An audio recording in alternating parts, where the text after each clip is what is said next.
Magandang araw! Kumusta ka?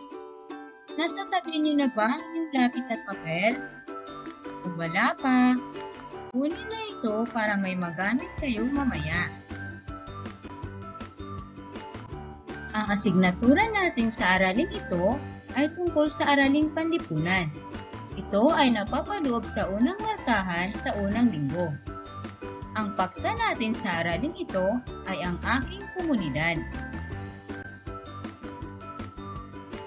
Ano ang matutunan mo sa araling ito?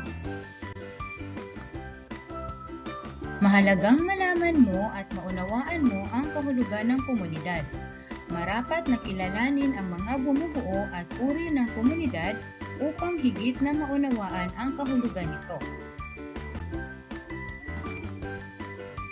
Sa araling ito, ang mag-aaral ay inaasahang mabibigyang kahulugan ang komunidad,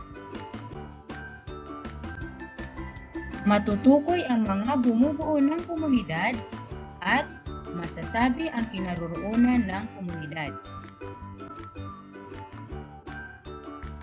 Ano ang komunidad? Narito ang halimbawa ng isang komunidad. Saan natin maaaring matagpuan ang komunidad? Ang komunidad ay maaaring matagpuan ito sa kapatagan, kabundukan, tabing dagat o lawa, talampas, industriyal, at lungsod. Ano-ano ang bumubuo sa komunidad? Ang komunidad ay binubuo ng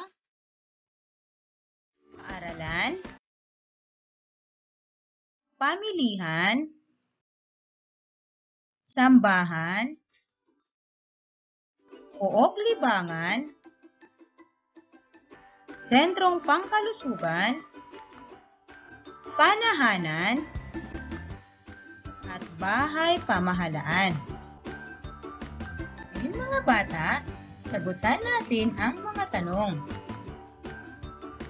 Ano ang iyong nakikita sa larawan ng komunidad? Magaling! Nasagot mo ng tama ang tanong. Ngayon, dadapot tayo sa kasunod na tanong. Saan maaaring matagpuan ang isang komunidad? Magaling! Nasagot mo na naman ang tama ang tanong. Ngayon, punta tayo sa pangatlong tanong. Ano-ano ang bumubuo sa isang komunidad? Mahusay! Naibigay mo ang mga bumubuo ng isang komunidad. Narito ang kasunod na tanong. Ganito rin ba ang makikita sa iyong komunidad?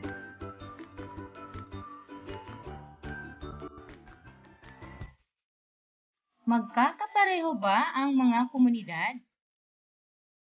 Paano sila nagkakapareho o nagkakaiba? Magaling mga bata! Naibigay niyo ang pagkakapareho o pagkakaiba ng isang komunidad. Ngayon mga bata, ano ang kahulugan ng komunidad?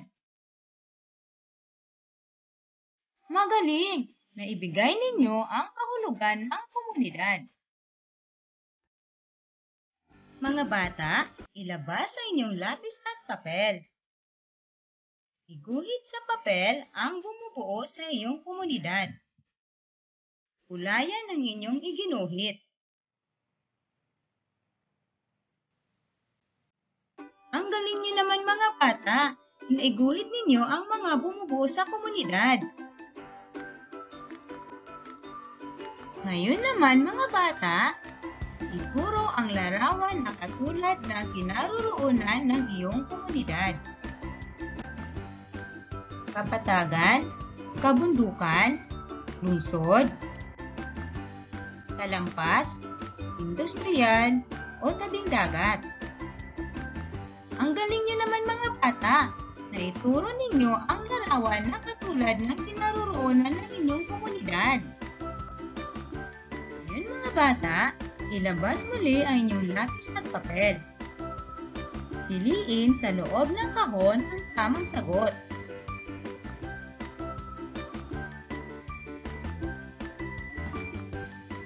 Ang galing nyo naman mga bata! Ibigay ninyo ang tamang sagot. Narito ang mga dapat nating tandaan. Ang komunidad ay binubuo ng pangkat ng mga tao na naninirahan sa isang pook na magkakatulad ang kapaligiran at pisikal na kalagayan.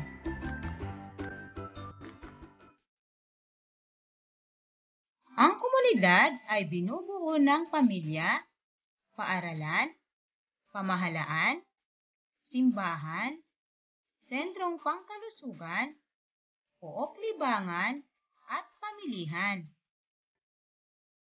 Tandaan natin mga bata, ang komunidad ay maaaring matagpuan sa tabing dagat o ilog, kapatagan, kabundukan, lungsod o bayan. Ang gagaling niyo naman mga bata! Narito ang inyong huling gawain. Ilabas muli ang inyong lapis at papel. Handa na ba kayong sumagot mga bata?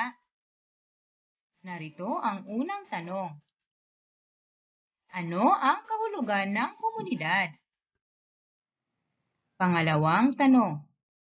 Ang komunidad ay binubuo ng mga... Pangatlong tanong. Ang kinaroroonan ng isang komunidad ay maaaring nasa...